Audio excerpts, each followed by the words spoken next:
আজ আমি যে বিষয়টি নিয়ে দণ্ডায়মানিত হয়েছি সে বিষয়টি হচ্ছে আল্লাহ সুবহানাহু ওয়া তাআলার উপর ভরসা।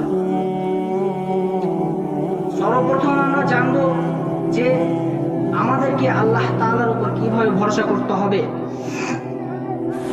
তাওয়াক্কুল বা আল্লাহর উপর নির্ভরশীলতা এটি একটি অন্যতম একটি বিষয়।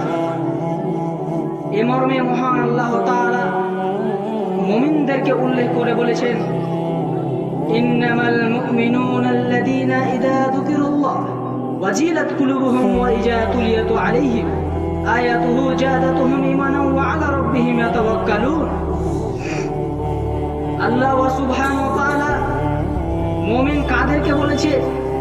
আল্লাহ সুবহানাহু ওয়া তাআলা বলেছেন, মুমিন তো তারাই যাদের হৃদয় কম্পিত হয় যখন সেই ব্যক্তিদের সামনে যখন আল্লাহ তাআলাকে স্মরণ করা হয় এবং সেই ব্যক্তিদের সামনে যখন আল্লাহ তাআলার আয়াত প্রদর্শন করা হয় তখন তাদের ঈমানে বৃদ্ধি করে। সম্মানীয় উপস্থিতি, যদি কোনো ব্যক্তির সামনে কোনো মানুষের সামনে যদি কোরআনের আয়াত তেলাওয়াত করা হয় তাহলে তার ঈমান কি হয়? তার ঈমান বাড়তে থাকে। কিন্তু আজ আমরা হতভাগা মুসলমান, আজ আমরা এই কোরআনকে পড়তে জানছি না, এই কোরআনকে স্পর্শ করতে জানছি না। আজ আমাদের কোরআন বাড়ির ভিতরে তুলে রাখা আছে টাকের উপর। এটা আমাদের জন্য ঠিক নয়। কালকের জন্য আমাদের ভয়াবহ হতে হবে এই কোরআন ও হাদিস না পড়লে।